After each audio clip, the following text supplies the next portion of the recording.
What's up? Welcome, everyone.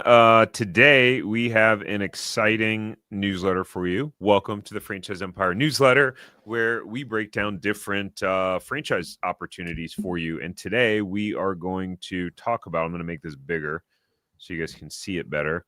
We're going to talk about a recession-resistant resale for $200,000. We're going to talk about a family business with the future, Kevin and Ben's franchise story, which I think you guys will find interesting.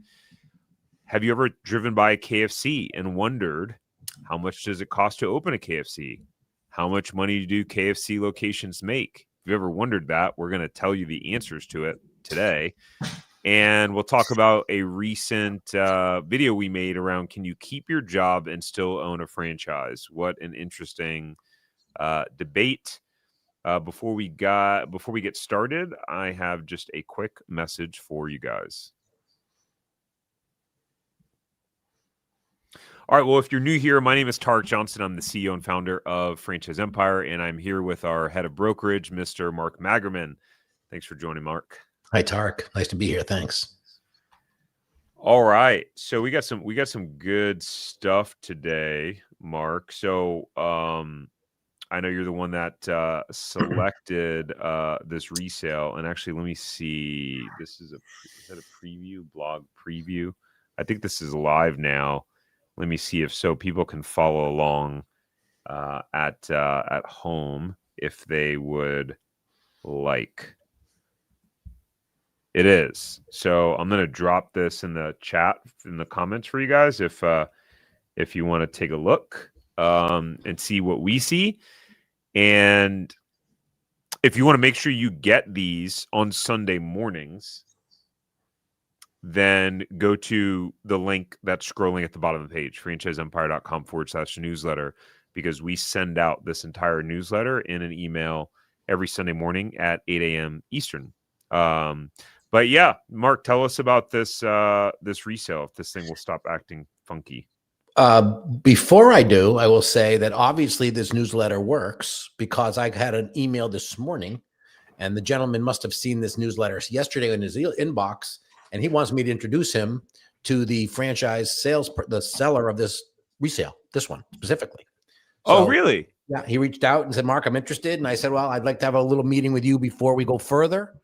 This is a candidate that's been looking for resales and hasn't found anything. And he and I he's on my calendar for tomorrow. And if all goes well, we'll do a joint introduction, and who knows, it might be gone by tomorrow, but we'll assume that it won't be. But just the fact that means there's a lot of people out there looking at these franchise opportunities, and there's a lot of people out there looking at Franchise Empire. So it works. Anyway. Very cool. I love the story.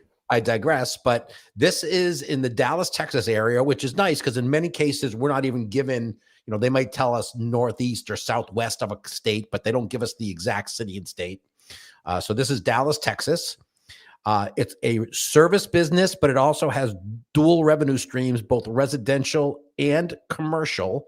Why that's important is there are a lot of franchise brands out there, believe it or not, that don't even allow franchise owners to work with commercial sides of the business for a variety of reasons, which we don't have to get into. But this one does, and that's another revenue stream. The asking price is $200,000. Last year's sales, $493,000. They've been in business for 3 years. So again, just still getting out of the infancy stages. And it's a 3 available business. So again, one of the attractions of that is you're inheriting a business that's got revenue, that's got people in place that have customers. 3 territories in the area of Dallas is probably very lucrative with a lot of potential to grow. So that's kind of some of the bullet points of this particular resale opportunity. Nice. Yeah. It is interesting that some franchisors don't allow residential and commercial. I think more and more I'm seeing some that do, and wow, what an opportunity for those. The AirServe franchisee that did our HVAC unit, he was telling me that he's getting ready to hire like a biz development person that will specifically, all they will do is go out and target B2B and getting B2B service contracts. Yeah, it's a much different game, right? And I think that's the reason why the franchisors are a little bit reticent, because it takes a certain mentality. I'll use an example: ABC Painting Company. That's a made up name, but if you're investing in an ABC Painting Company and you did residential painting, well, I'll tell you what: you're painting someone's house. If you miss one stroke of the paintbrush, the mom of the house is going to tell you about that, and you're going to get back there and fix it maybe 8 times because it's their house. Commercial painting, you're probably painting 50,000 square feet all white, right? So it's a different job, right? It probably costs less. The commercial buildings are probably paying less per square foot of work, but a larger job, and the margin's probably smaller to win that business. So it's a little bit more complicated, and you might also have to wait a lot longer to get paid if you're a franchise owner and you're calling on corporate or commercial businesses because of the way it works. So it's not apples to apples. They're two distinctly different businesses. But when the brands give you that opportunity, I think what you just described is really smart business. The franchisee brings in one person to focus on residential and one on business to business, and that's how you're going to ramp up your business. And then this resale looks prime for that opportunity. Yeah, nice. I like it. Guys, so that's our take and the breakdown of this specific resale. We have a list of over 100 resales and growing by the day with various different brands spanning the US and Canada. By the way, we've helped individuals buy in Canada. I know Mark has specifically. And so if you are interested in this specific resale, my advice would be hurry up, because Mark already had someone reach out the other day when we sent the email yesterday, asking to be introduced to the seller. But outside of it, no matter where you're located in the country or in Canada, if you would like to know what resales are available in your area, if any, then go to franchiseempire.com/resales. You can set up a free meeting with our team and we'll be able to check. And no promises. There may not be any resales available, right? But you never know if you don't ask. So, and one other point I would make, there were, and if you've listened to these podcasts each week, we've said this before, but there are certain pockets of the country geographically that are just harder to find new territories because of the popularity of the area. The Dallas-Fort Worth, Texas area is one of, if not the most congested, populated area for franchising in the country. Southern Florida would also be in that list. And as a broker, sometimes we can't find brands to present to people if they live in those areas, because we're not just going to throw any brand at them. It has to meet our criteria. It has to be in our portfolio. We have to have a comfort level with the brand. And if there's no availability, we can't just make that happen. Why am I saying all this? Well, sometimes if you're in that area, resales are the only way to get into franchise opportunities. Even though it's a slippery slope and it's tougher to come by, it may be the only way in some cases. So if you're in this area and you're looking at a franchise, the resale might even kind of move up your list a little bit, because it may be the only way you could participate. That's a really, really, really good point. Yeah. All right, guys. Well, moving on from this resale, I'm on the wrong page here. Here we go. So we're going to eliminate that. We'll put this back here. New owner through Franchise Empire. Who's Franchise Empire? Oh, that's us. No, I'm kidding. Do you want to tell us about? I'm sorry, I can't see. Yeah, no, this was Kevin. I remember Kevin. We worked long and hard. Kevin was a really interesting guy. He'd been in sales. He was getting ready to retire. Really smart guy.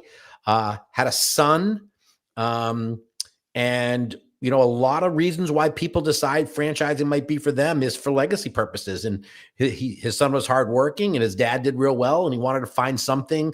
And the reason we loved working with Kevin is he said all the right things. He goes, I want to come in. I want to learn the business. I want to work at it. I want to figure it out.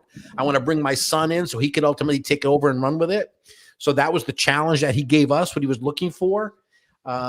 They weren't just looking for short-term income, as it says here, a path to long-term freedom where Kevin could guide the business early on and Ben could take over full-time.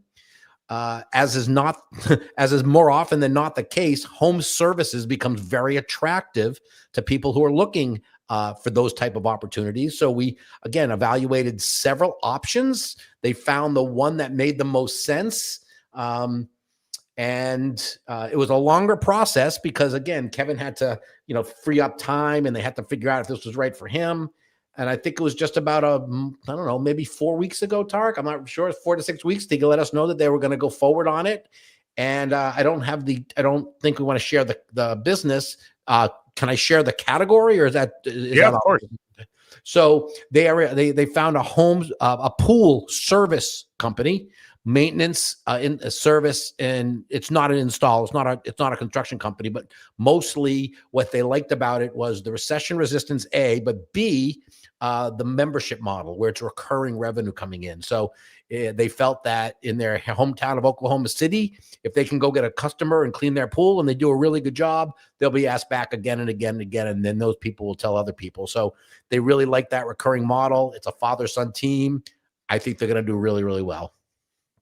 Nice. That's awesome. I love hearing about these father and son teams when they get into franchising like that, which is pretty cool. And how lucky or blessed for a son to be able to have a dad that will help kind of back, and I just think that's awesome. When I met both of these guys, I remember one of the first things I said is, I wish I had a dad like Kevin. My dad didn't do anything like this for me. I don't remember. So, I think my dad said, "You're 18, get the hell out of the house, let alone here's a business we can do together." But it's great. It's a great way of doing it. And talk about the dad feeling great that he's setting his son up for success. The son feels great because he's got a dad who's committed to his success as well. Just a perfect family story. They're great. It's great when it happens this way. Yeah, that's awesome. Quick side tangent is and congrats, Kevin and Ben. Super excited for you guys. This is the reason why we're in business, for these moments to help celebrate you guys becoming owners and entrepreneurs. Absolutely.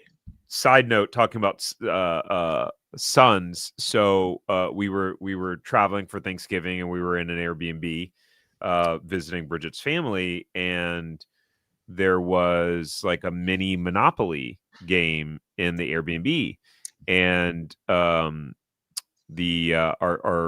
babysitter was the first night the night before Bridget and I went out to dinner with her dad and brother and so on and so forth, and the babysitter was watching the kids, and I guess they pulled out Monopoly. And Caleb is 6, he'll be 7 in March, and I guess they were just kind of playing, didn't really know the rules. So the next day, that next morning, the day after Thanksgiving, Friday, Caleb goes, "Hey, can we play Monopoly?" So me, Bridget, Caleb sit down and play Monopoly, and now he's hooked and he's obsessed. And I was just thinking, wow, Monopoly really is an incredible game. If you want to kind of teach your kids about money and kind of entrepreneurial skills and like the kind of investing mindset, just the breakthrough in his thinking and his quick understanding of the game. I was shocked that he can fully play and understand. And I would propose a deal and he'd be like, "No, that's not a good deal," and be able to negotiate. And I'm thinking, holy crap, number one, this kid's way smarter than I was at 6 years old, I think. I don't think I was that smart. And 2, wow, this is amazing. So then when we got home, I went out to Target, bought the normal size board, and we played. And then I beat him and Bridget that time because he thought it was the funniest thing. We were playing on Friday to go, "Dad, I think you're going to be the first one to lose." And they just, the whole time, these guys were just trolling me, him and Bridget, and I was the first one to lose. Well, I guess I would say that if you didn't win, but beating your 6-year-old shouldn't be overly fulfilling, right? to beat your 6-year-old. But there was a game, I'm aging myself here, but it was a great point you brought up. I don't know if you remember the game, because again, it was a while ago, but there was a game called Masterpiece. Do you ever remember that game, Masterpiece? No. So Masterpiece was a game where there were cards, and one of the cards would have a picture of a famous painting, a Picasso or a Da Vinci or a Rembrandt, but famous painting. And the other cards would have dollar values. And randomly you would attach a dollar value to a painting, right? And then you would roll the dice and you would land on certain paintings and you would bid on it, because if I bid $1 million on the painting and the value was $2 million on the card, I would have made out well. And I remember I learned a ton about the value and winning or losing in business when I was a little boy playing that game. Because if you made one bad deal, if you bid $1 million for a painting because you thought it was going to be worth $1 million, but it was a forgery, you lost your $1 million. So it was a great, great lesson. So when you were talking about your son with Monopoly, there's actually a lot of board games out there that are tremendous learning tools for younger kids. And again, it was fun as well. So you're learning while it's having fun. That's a great story on Monopoly. I just thought about the same one when you were talking about it. That's awesome. Bridget would probably love, given that she's in the Masterpiece. See, look around. Yeah, she's in Arn. See, I don't even know if they make the game anymore, but check it out. Fun game. Oh, I'm sure they do. And actually, yeah, she would probably love if I bought that. Okay, Masterpiece. I'm definitely no charge on the Christmas gift idea for your wife, Tar. No charge on that one. I appreciate the tip. All right, guys. Well, franchise of the week. Good old KFC, Kentucky Fried Chicken. So every week we break down some of the most popular, well-known franchises in at least the U.S. And we're going to dive into how much money their locations make on average, top performers. We'll dive into startup costs, all that good stuff. But first, a quick background if you guys aren't familiar. And I think this one, KFC in particular, given you got Colonel Sanders, has one of the more interesting backgrounds, or at least at all of his failures that he had to push through. I don't even know if we have this note in here. But let's see. It started back in 1930. At age 40, Harlan Sanders began selling fried chicken out of a Shell oil service station. That's how Kentucky Fried Chicken got started, guys. Humble beginnings. And what began as a small roadside hustle grew into a little court and cafe with a combined motel and restaurant that served travelers homemade comfort food. By 1940, Sanders perfected his now famous blend of 11 herbs and spices, paired it with a pressure cooking method that cut chicken cooking time from 30 minutes to a fraction, the breakthrough that made scaling possible. It wasn't until we had recently made the video on this, Mark, that I learned that was how I didn't realize they cooked their fried chicken in pressure cooking. Pressure cooking recently got popular again, where people started buying these pressure cookers. I remember just a year or two ago, Bridget being like, I bought this pressure cooker and I can cook full meals in like 8 minutes, Did you realize that KFC is pressure cooked? Well, I'll be honest. I never gave one bit of thought to how the chicken was made at KFC, but no, I wouldn't have guessed it was pressure cooked. Definitely not. I just thought it was pride. Yeah, it's really nothing. It's really nothing that's been keeping me up at night on that. But no, I'm surprised by that. I would have thought it would be the old standard fryers. Me too. So in 1952, Sanders partnered with Pete Harmon in Salt Lake City to open their first official KFC franchise. So that was 22 years later. So he was 62 years old. So this is not in the description here. But guys, he went around for years trying to sell his chicken recipe to businesses, and the what is it? Not the novel, the not fairy tale, as legend says, he got rejected like 1,000 times by 1,000 different businesses until he got his first yes, and then his first franchisee. Oh, there we go. The legend says Sanders was rejected 1,009 times while pitching his recipe, a story that may be dramatized but underscores his grit. And in 1964, Sanders sold KFC for about $2 million, which is worth about $20 million today. but stayed on as the brand ambassador for life. And hopefully they continue to pay him royalties for using his name, image, and likeness. Something tells me the company would go for a little bit more than $20 million if sold today. Oh, yeah. Billions. He built an amazing company. Well, he was the father of an amazing brand. So. Right. It is pretty interesting, though, Mark, how founders may be able to get it to a certain point, create the vision, get it to a certain point, but it's really the builders that can then scale it and get it to something quite significant. Think about Disney World. I mean, Disney had the vision, but then he had to have a great team of individuals to help build it and really turn it into what it is today. Obviously, it's completely transformed, and they have a massive unit now. But do you think find that interesting? I do. And even going back to my Five Guys days, when Five Guys was growing really rapidly with units being opened, the franchisees collaborated. Obviously, franchisees are always looking for the negative, right? What can I do negative? And the rumor was that they were utilizing the franchisees as a springboard to unit growth, so the family could sell out to a corporate entity and walk away with billions and billions of dollars. So there were lots of opportunities where the franchisees would have a chance to speak to the founders and they would ask them those questions. And the folks who owned the Five Guys, the Morel brothers, vehemently denied that was ever going to happen. They were right. They never did make that sale. But again, that's why a lot of more scrupulous brands would utilize franchise owners to get that count up, to get it to the point where you can sell it out. So in many cases, that's the strategy for growing it, so the founders can exit as multi-billionaires.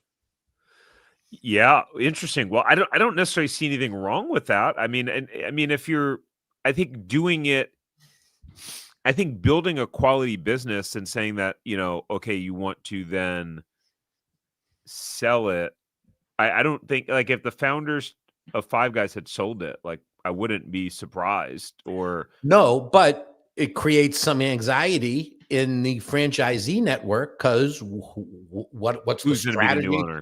Why are they buying it? Are they going to start making it? Are they going to try to become more profitable by using crappy oil instead of? It begs a lot of questions and there's a lot of uncertainty. I would think if I was part of that, you would do an amazing job getting down into the level of the franchisees, selling this as a benefit to that network, getting them aboard. But no, there's nothing wrong with it. And if you're a founder, isn't that your goal? Either you're going to pass it on to your legacy. You're not dying owning billions and billions of dollars and having to just go away. So you got to do something with it. Yeah. Interesting. I didn't realize that Five Guys was still privately owned. Well, again, I've been out for a while and I think I would have heard, but it's owned by the Morel family. The dad and the four boys, they've owned it and they've resisted a lot of opportunities to sell. But they were also really smart. They brought in franchise guys. They brought in, the CEO and the COO and the CFO are not Morel brothers. They are professional franchise guys who help grow the business. And the Morel boys sit on the board, living their best life. If it sounds like I'm a bit envious, I'm absolutely am. Nice. All right. So by 1970, KFC had exploded to 3,000 restaurants across 48 countries. So he had his first franchisee in 1952. 12 years later, sold KFC, the brand. And then just 6 years after that, exploded to 3,000 restaurants. I'm guessing that's sold, not open. I don't know, but that seems wild. 18 years to grow to 3,000 units open. But they became one of America's earliest globally franchised fast food chains. Today, the brand has 24,000 locations worldwide. And KFC is the number one fast food chain in China with over 9,000 locations, more than triple the U.S. count. That's amazing. That's wild. And what started as one man cooking chicken in a gas station has become one of the most recognizable brands on earth. I think I've probably ever had KFC maybe twice in my life. And speaking of fried food, and we'll dive into the numbers, guys, with the startup costs and the earnings. Mark, have you ever had fried turkey? I've actually fried my own turkey. Yes, You have done it. I have. Did it come out good? Unbelievable. Yes, for the first time this Thanksgiving. Best turkey I've ever had. Not that I'm patting myself on the back because anybody could have fried it, but it was amazing. Way better than any turkey I've ever had in my life. And it's done in a third of the time. And it's fun because you're outside. Yeah, this is one you had me at hello on this. And I always keep begging my wife to do it again. And we just haven't got that far. But yeah, I have. Did you do it yourself? Did you do the frying? My brother-in-law, we're at his house and he did it. And same thing. He said the first time he had it, the best thing ever. I tasted the turkey and I'm like, oh my goodness, this is same reaction. Best turkey I've ever had. Really good. You just can't make you got to be careful because it's dangerous too. You got to have you got to know what you're doing, right? We had a fire extinguisher right next to it.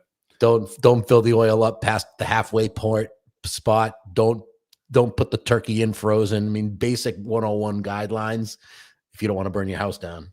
Yeah. All right, let's talk some numbers about KFC. We already talked about units they have open, initial investment. So if you want to open a KFC, I'm not sure there's a tremendous amount of locations available to open one up from scratch. But if you did want to, your initial investment would range from $1.8 million to $3.7 million. The franchise fee is $45,000. Royalties 4%. Advertising fee is 4.5%. And they have 99% of their locations are franchise, 1% are corporate. It's always interesting to me how the different strategies can work for different brands. You have brands that have 0 corporate units. I think Dunkin' Donuts is maybe one of them. And then you have ones like McDonald's and other brands that have hundreds of corporate units. So it's pretty interesting that both models can work. Terms of sales, let's talk about average sales. So the numbers that you guys have been waiting for and want to see. So all single brand KFC outlets, single brand meaning because some of they do have locations that are co-branded. Mm-hmm. What are they? Is it with Taco Bell's? Is that what they do? Taco Bell. Because they're both owned by Yum Brands, right? Correct. Yeah. Okay, so all single-branded KFC outlets opened during the entirety of 2024 in the U.S. There were 2,850 of those. The average net sales for all of them, 1.346 million. Company-owned, 1.353 million, and franchisee-owned, 1.346 million. I mean, pretty much about the same, which is interesting. So basically, your average KFC does about 1.3 million in sales. Is that more or less than you thought, Mark? It's pretty much what I thought. What I think is interesting there is no real revenue numbers different between company owned and franchise owned, meaning the franchises are every bit as good operating these as the company owned locations are. That jumps out. And it also tells me that it may be hard to get those numbers up higher than that. That could be that's probably going on 20 years. I'd love to see average sales over the last decade or so. It could just be that the brand has reached its nadir at 1.346 million, which wouldn't be bad, by the way. But I'm guessing that there's something along the lines that would tell me that there's not going to be too many 1.8, 2.2, $2.9 million locations out there. Yeah. And what was I going to get at And the here? other comment I was going to make was when you looked at the 1.3 to $2.8 million startup, unfortunately, there's no discounts to do multiple units, right? Because you're building out each of them separately. So again, if you're going to do two, if you're going to get involved in a KFC or any of the food brands we discuss, you're probably doing it on a multi-unit level. So you got to take that investment level and multiply it by how many locations, because the contractors are not discounting it because you built two or three or more of them in the past. Yeah, it's a good point. And on that topic, the sales to investment ratio is terrible. I mean, it's less than 1. It's not even, it's not even 1. It's on the low end of the range, it's 0.8, and on the high end of the range, it's a lot less. So, and then when you look at some of these numbers in terms of their they don't show the range. I'm trying to scroll back to this thing. I don't know why the website does that. We're going to have to get that. I don't like the way that's set up like that. That's annoying. Average cost of product, 32% of net sales. Average cost of labor, 35%. So that's 60. Their COGS are 67. The 67%, 67.8%, let's call it 68%. Well, the COGS plus labor, 67, 68%, which would be their, which would leave a gross margin of 32%, which is not good. No, Not good. no, because there's one a lot more of the expenses. reasons. Yeah, one of the reasons we don't have a lot of people diving into food. There you see it, right? 35%, 35.8% labor. We've been out of our food business for 6, 7 years now. We got out in part because labor was going up that we couldn't control, and we were at 29, and now it's at 35, and there's the reason why they're not as attractive as they used to be. You used to be able to pay people minimum wage, and that was what you paid them, and that would mean your labor cost was in the 18 to 20% number. If you double that, well, that's money coming out of your pocket. So I'm not trying to badmouth or be negative on the brand here. It's just food is tough, which is why you've got to have 8, 10, 12, 15, 20, 50 of these all rolled up under one number to make it worthwhile. Yeah. Great points, and speaking from experience there. Yeah, food's tough business, guys. You really need to own a lot of them. What this will translate into in a net margin number is probably not a lot, but they don't disclose it. So my guess is less than 5. Yeah.